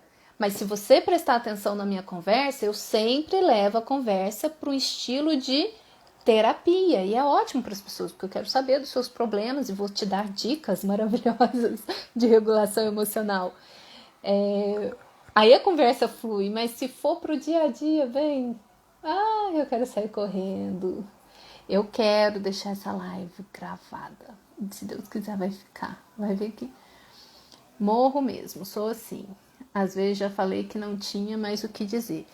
E aí o terapeuta, ele sabendo dessa sutileza, ele vai perceber nessa comunicação. A pessoa vem e traz o... Não, porque meu chefe fez isso. Eu vou falar do que aconteceu. Alguns a gente vai perceber que tem dificuldade de falar dos sentimentos. Ou a forma como entende o sentimento é diferente, né? Então são sutilezas que a gente vai pegando na mulher. Essas sutilezas vão acontecer nos homens também? Vão. Né? Então eu já tive a oportunidade de trabalhar, de fazer um processo diagnóstico com rapazes, né? E que assim, é tudo muito sutil também, que você pega nessa cognição social diferente, na forma de se comunicar.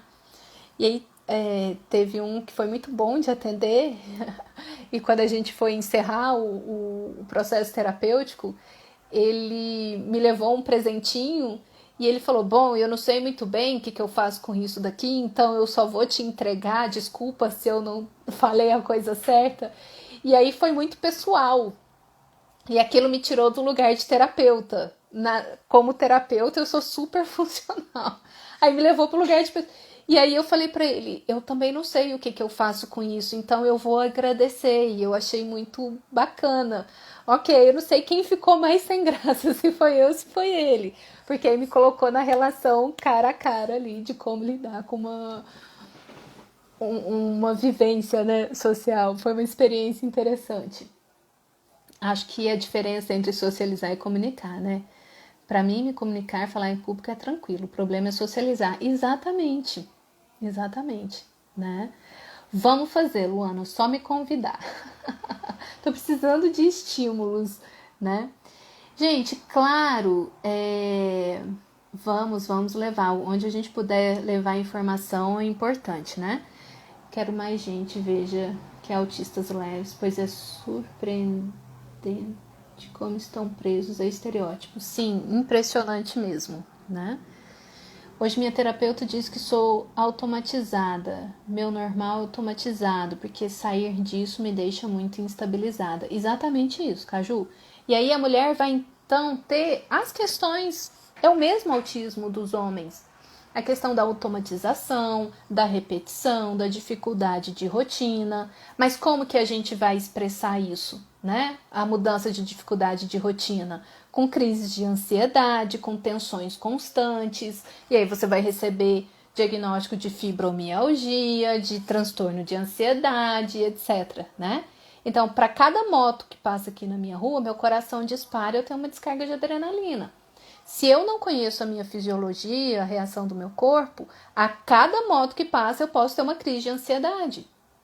Então eu falo que a diferença entre eu e os meus pacientes é que eu não tenho medo das reações fisiológicas do meu corpo, porque eu conheço isso muito bem e sei o significado que aquilo tem fisiologicamente e tenho recursos para não zerar necessariamente, mas para regular aquilo, ok? Sim, gente, uma tragédia, né? Eu sempre fui zero sensibilidade com normas sociais de aniversário, levar presente. Quem aí tá com conflitos com Natal e Ano Novo, gente, todo ano, né? O ano passado fiz uma live que a gente falou sobre isso.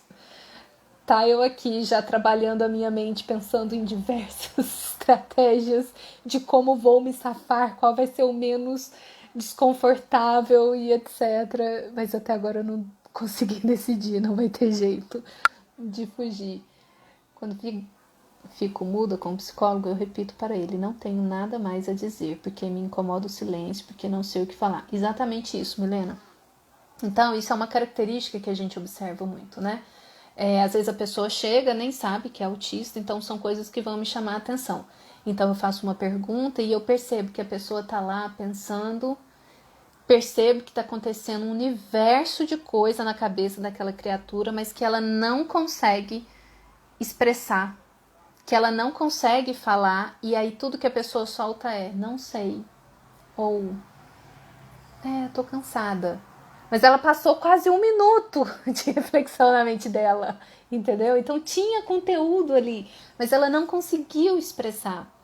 E eu sei, vivencio isso às vezes. Eu falo que às vezes me dá preguiça cognitiva, né? De explicar a complexidade que está na minha mente ali. Então tem um delay entre o que eu penso e como eu vou falar. E às vezes, cara, é tão complexo, não, né? E às vezes realmente não tem o que falar. E ali você percebe que não tem um conteúdo. Por isso que as abordagens que trabalham com as técnicas corporais são muito interessantes para o autista. Porque muitos problemas dos autistas não são tanto... Tem as questões psicológicas, mas a base, se a gente trabalhar corpo, aprender conforto, regulação emocional, cara, você vai tirar, assim... muitas pessoas do medicamento de ansiedade, né? Não gosto nada de não consigo disfarçar. Receber presentes, né, parte. Eu também, quando não gosto, não consegue disfarçar. Todo ano. Não sei como me comportar nas celebrações. Como cumprimentar as pessoas é um terror. Sim, as roteirizações. Isso, então, se uma pessoa... tá, porque eu vou querer saber da pessoa, né? Me fala, qual o problema do Natal? E aí, se ela descrever a situação como a Paty, então, cada coisa que ela descrever, eu vou aprofundar para saber como ela está entendendo aquela questão, como ela se porta, como ela processa a informação. Eu queria umas sobre a descoberta do autismo. Eu queria umas lives, acredito, sobre a descoberta do autismo em pessoa com depressão. Com depressão, não é frescura severa. É isso? Eu não estou entendendo. E que já estão na meia-idade, caminhando para a terceira idade. Verônica, depois me passa isso que você quer saber direitinho, que eu posso me organizar para falar, ok? Ansiedade dos eventos de família, meu Deus, só a gente sabe como é, pois é, né? E aí, o que acontece então, né, gente, com a menina, a criança autista, a menina, enfim, ela sofre as coisas, ela sempre sofreu, só que ela sofreu lá dentro e muitas vezes ela não tinha nome para dar para aquilo, então ela não sabe expressar. Não que ela não saiba falar ou se comunicar, mas ela não tem nomeado no corpinho dela o que ela está sentindo. Então, como é que ela vai explicar? Né? Então, ela vai chorar, ela vai se recolher, enfim. E hoje o que está acontecendo é que aí adultos, né, tanto homens quanto mulheres, a gente está conseguindo expressar o que a gente sofreu calado sem saber expressar lá na infância.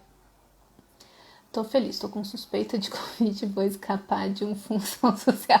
Olha só que ponto chegamos, hein? Utilizando o Covid como justificativa. Suspeita de Covid é código para escapar. Gente, foi bom para vocês? O retraimento social, esqueci. O isolamento social para mim foi. Comemorar aniversário, terror, gente. Nossa, trauma. Vou de novo. Eu queria umas lives sobre a descoberta do autismo em pessoas com depressão severa e já na meia-idade. Ótimo comentário. Então, eu sempre falo para o paciente, né, que a gente precisa, numa primeira sessão, ver o quanto que tem de sintomas muito intensos ali de ansiedade ou depressão, para limpar um pouco esse campo, esse desconforto ali, porque sim, características depressivas severas vão ter sobreposições ali com o autismo, né? O isolamento social é um sintoma importante, a questão sensorial, o que vai ser um diferencial nesse diagnóstico, né? E tem pessoas que têm esse quadro desde muito cedo na vida, é porque o autismo já estava lá. Você não virou autista, você nasceu autista. Então, nessa investigação, a gente olha muito a história pretérita, né? A anamnese, a história infantil e as esquisitices ou as estranhices da infância, porque sempre esteve lá. A gente vai achar essas coisinhas lá. E é justamente essas coisinhas que não foram vistas, não foram trabalhadas, e essa criança não foi auxiliada a superar aquilo ou trabalhar aquilo, que pode virar uma inadequação muito grande na vida, um sofrimento muito grande, né?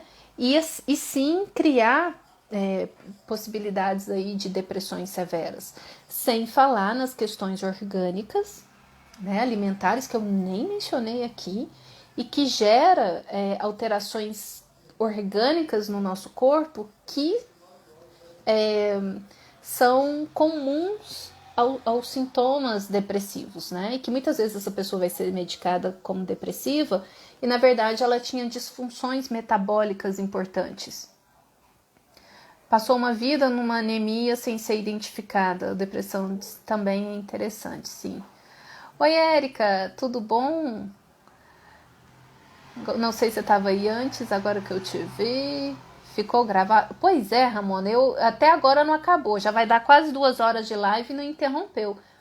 Será que eles liberaram mais de 1 hora de live? Que interessante, né?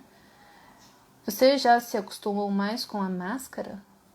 Ah, com a máscara, não. Eu vou pro Pilates, escolhi um horário que tem só eu. A professora fica de máscara, fica longe de mim, eu fico sem máscara. Nossa, eu saio de lá toda vermelha e coçando. Não acostumei, não. Eu também amei o isolamento, gente. Enfim, Covid não me impediu de apresentar meu TCC. Que pena. Foi à distância? Tá sendo ótimo, não preciso fingir que tô sorrindo. Não, pra mim é bem desconfortável. Não tem... Nossa, me irrita profundamente. Como se eu fosse um peixe fora d'água e de repente todos tiveram que viver na água. Ótimo, excelente metáfora. O que sinto após o diagnóstico é uma ansiedade de tentar ficar olhando para o meu comportamento e ver o que é o autismo ou não, mas meu psicólogo diz que sou autista e que não fiquei. Claro, você não ficou autista. O que acontece é que depois do diagnóstico a gente passa a ter mais consciência e a gente passa por esse período. Eu tenho que fazer uma live depois com etapas pós-diagnóstico. O luto, o alívio, a autoconsciência, a gente fica muito autorreferente, tudo, olha isso, identificando a gente, as características, mas isso é uma fase, tá? Isso é uma fase, depois você vai saindo de ser só autista e vai vendo que você é muito mais do que isso, é um processo. Sim, essa questão de ser celíaca, eu não sou celíaca, mas tenho a intolerância, e também a caseína, enfim. É hereditário o autismo de pai para filho diretamente ou pega tios, primos, porque meu filho tem? Na verdade, a genética está na família, né? Pode passar de pai para filho, sim, mas pode ter pulado a geração do pai e ter se manifestado no filho, né? Somos 3 filhos, só eu tive. Meus 2 irmãos não. Mas os meus irmãos tendo filhos, um filho deles pode ser autista? Pode. Será que eu, o pai, temos? Então, aí é uma investigação, né? Mesma dúvida, com certeza tem muito autista adulto na minha família que não faz ideia. Tios. Sim, depois que eu me identifiquei, e aí percebi que um priminho tinha característica, ele foi diagnosticado. Aí depois que eu me identifiquei também, eu percebi que a irmã dele era muito parecida comigo. E aí ela foi fazer, então ela também tá lá no espectro. E conversando com o pai dela, que é meu primo de 1º grau, ele falou, prima, mas então eu sou isso descrito. Eu falei, sim, prima, super inadequado a vida toda, né? Mal compreendido. E aí a gente foi fazer, puxar as famíliazinhas, né, as árvores genealógicas lá, quem eram os familiares que tinham autismo e não. Minha família tá cheia, né? Na família da minha mãe foi fácil diagnosticar vários, né? Da família do meu pai, o meu pai é. Agora eu não consegui identificar em outros. Só uma coisinha, pessoal, tem lei federal que libera os autistas de usar máscaras em ambientes públicos. Sim, Ramona. Aí você tem que ter a sua identificação lá, né? Crianças, são tantas coisas para falar. Eu tinha planejado uma live linear, falando tópicos específicos sobre mulheres, enfim, mas eu estava com saudade de vocês e comecei a ler os comentários e me perdi na linha de raciocínio, então acabei falando as coisas meio aleatórias e que não necessariamente referia só a mulher, mas que está lá, porque o autismo é só um, e tem as sutilezas. E as mesmas sutilezas que a gente vê na mulher, essas sutilezas também estão nos homens. Alguns homens têm um estereótipo, né, mais proeminente ali, estão mais dentro do que é o estereótipo. Outros são sutis como nas mulheres também, e eles também vão passar despercebidos, porque o homem também camufla, isso é inerente ao ser humano, ok? Pois é, Débora, houve uma época que toda terça eu fazia uma live, mas as lives me cansam. Amanhã o meu registro de estresse, vou até ver, dependendo eu posto aqui para vocês verem, vai estar lá, porque eu amo, é muito empolgante, eu fico muito ativada e meu nariz coça. Então eu termino as lives, eu fico muito ativada, muito excitada, muito empolgada. E aí, meu esposo já sabe, hoje 3 horas da manhã eu vou estar aí fazendo alguma coisa, porque mesmo que eu me regule, eu fico com a mente muito agitada, muitas ideias. Tínhamos muita saudade acumulada. Ô, Andréia, que bom saber. Eu gosto muito de compartilhar o que eu sei. Ô, Milena, obrigada. Que bom que eu falo bem, né? Nem sempre foi assim, mas a gente desenvolve habilidades. E aí, assim, quem sabe, né? Eu acho que pra eu fazer... Eu deveria fazer um vídeo só eu, assim, né, falando. Mas quando eu vou fazer vídeo só eu falando sem ser live, eu fico nervosa. Parece que não flui ao medo de julgamento, né? E na live é tão mais leve, enfim. Mas, gente, obrigada. Torçam aí pra live ficar gravada, que eu acho que tem informações importantes, né? Espero que chegue essas informações em mais profissionais, não só psicólogos, mas psicopedagogos, fono, nutri, professores, pais, enfim, né? Para que as pessoas comecem a se sensibilizar para essas questões. Obrigada, Glícia. Saio dessa live com ainda mais vontade de buscar meu diagnóstico. Yasmin, adoro esse nome, Yasmin. Sim, vale a pena. Vale a pena. Eu vou fazer a próxima live que eu vou fazer, vamos ver, talvez até quinta, né?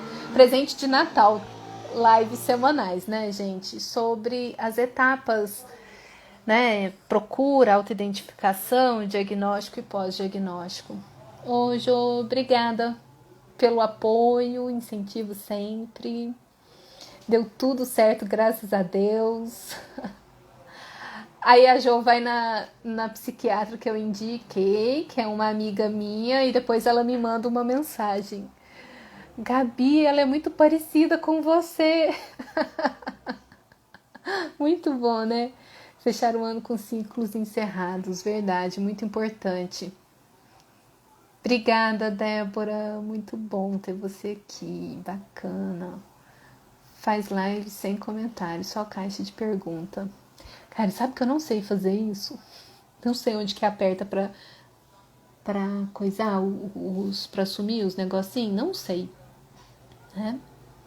Gente, beijo pra vocês. Eu vou lá comer agora, feliz e saltitante. Eu fico muito feliz de fazer lives. Luana, depois você me manda mensagem no privado pra gente trocar informação e fazer uma live juntas.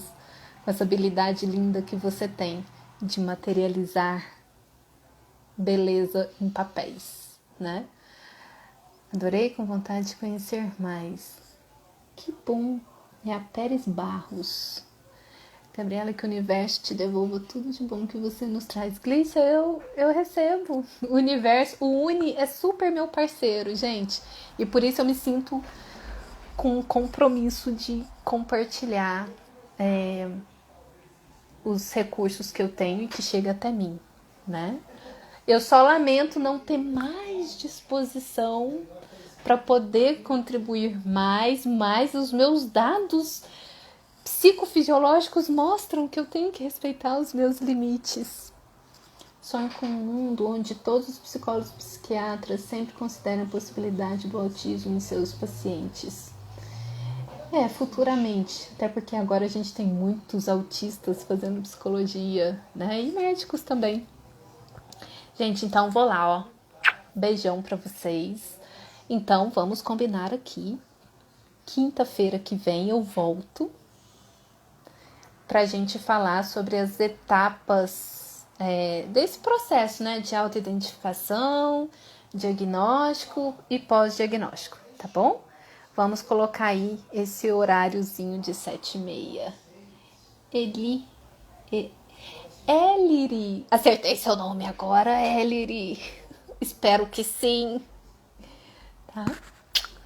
Beijo pra vocês, gente. fui, vou torcer aqui pra eu não precisar fazer besteira e ficar gravado.